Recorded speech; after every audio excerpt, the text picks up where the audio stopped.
Joining us right now for the half hour, David Rosenberg of Rosenberg Research in Toronto. I need to explain this to people that what is so important with David Rosenberg is the heritage where you stole Merrill Lynch research for no other reason. A guy named Farrell and a guy named Rosenberg. He's continued that tradition. And if you steal David Rosenberg's research now, it's about the reasserting of a deflationary or disinflationary trend.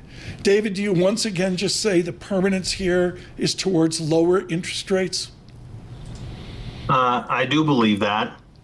Wouldn't surprise me if the Fed engages in what people would call a hawkish cut on December 18th, signal a pause. And probably the dot plots will go from 4 cuts to 2. And then we go to March, and I believe the data will then push them back to predicting 4 cuts from 2. So these dot plots move around a lot because the Fed is just basically operates on a contemporaneous basis. But I do believe that the trend in rates will be lower.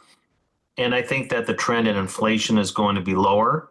And I think that, the one thing that I'm confident of more now than I was even a few weeks ago is that we're not going to be seeing the big tariff hikes that were being pledged during the campaign. It's very clear just early on before Trump's taken office, and we've seen how he's handled Mexico and Canada, that the tariffs are really being used as a weapon to achieve other security goals. I don't think we're going to get the big tariff increases. I think that, the economics team he's put together has been pretty impressive. I think they're going to encourage Trump to resist those temptations for a global trade war, big tariff increases. And then what's left is going to be deficit reduction. And that's not going to come from the president, but it's going to come from Congress. David, we're going to get deregulation and more oil production.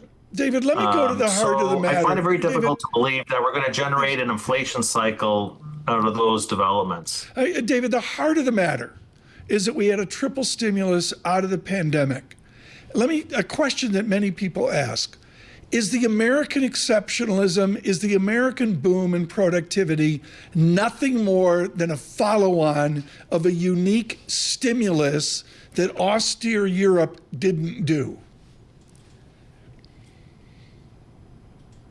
Well, the productivity side really comes from the supply side of the economy, not the demand side. So there was really nothing, I don't think, that we can point to stimulus being the driver of productivity. Curiously enough, what COVID managed to do, and that's the reason why productivity growth has been surprisingly strong, is we came out of COVID with a productivity shift to the upside. And the one sector actually that has led the growth in productivity has not been technology or finance. It's actually been the retail sector, because during the pandemic and the lockdowns and the aftermath, if you didn't digitize your business and follow the Amazon model as a retailer, you were going to go out of business. So even before what's happened on the AI side, which the market certainly believed that this is going to be a productivity game changer, and it probably will be. The post-COVID environment actually generated this sort of productivity improvements that Jay Powell has been talking about. They're real. And then the question is going to be, for the next 5 or 10 years, what will this model shift from the inflection point on the technology curve going to do to productivity in the future? And I will actually tip my hat to the bulls who say that this is going to be a game changer. David, the Federal Reserve appears to be focusing on the labor market here. We got initial jobless claims today, a little bit higher than expectations. What's your view of the U.S. labor market, given that the Fed is really looking at it? The way I would describe it is cooling, but not contracting.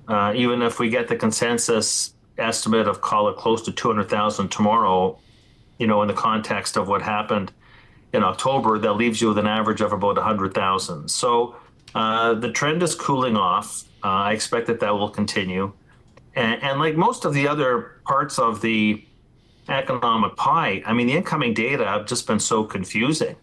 I mean, you get the numbers from JOLTS, and they show openings up, but hiring's down. You get the ADP number out, and the ADP showed that hiring amongst large businesses surged, but yet small companies, which are really in the weeds of the economy a lot more than big companies, small companies on net have let people go in 3 of the past 4 months.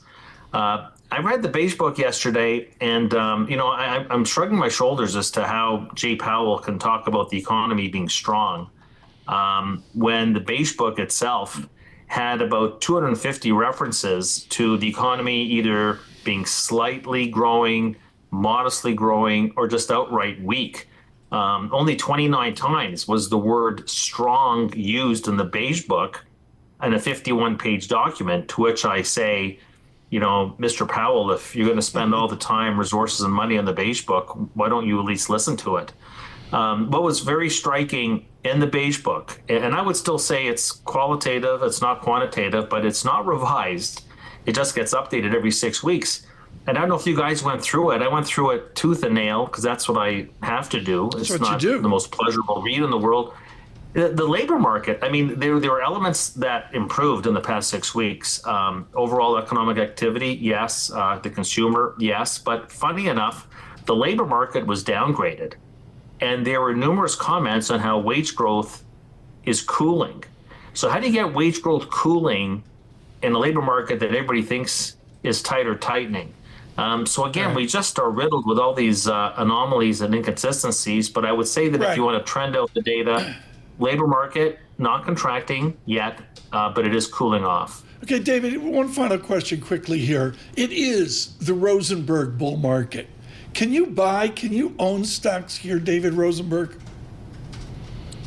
Well, I'm having my own epiphany right now on this topic because, let's face it, it was the best year for the stock market since 2019. I'm not alone. I mean, the consensus at the end of last year for the end of this year for the S&P 500 was 4,900, and we've just blown through 6,000. I think that there's a couple of things that are happening that should have you feeling bullish. It's not. I'm still concerned over market positioning, and sentiment is off the charts, and I am expecting a near-term correction. The question is, which would be normal, is what you do if we get the dip.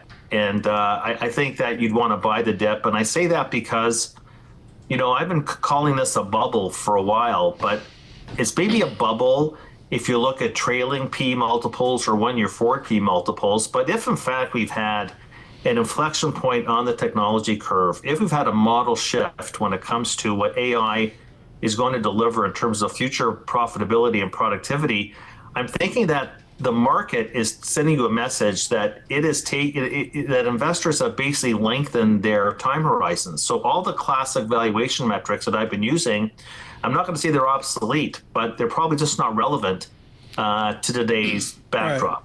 Right. So I would say that, I guess if you can want to color me probably more positive on the stock market on a secular basis, based on everything that I've seen this year in particular.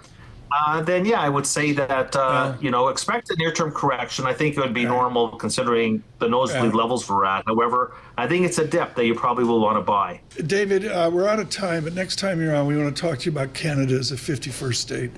We'll have to see how that goes. David Rosenberg with Rosenberg Research.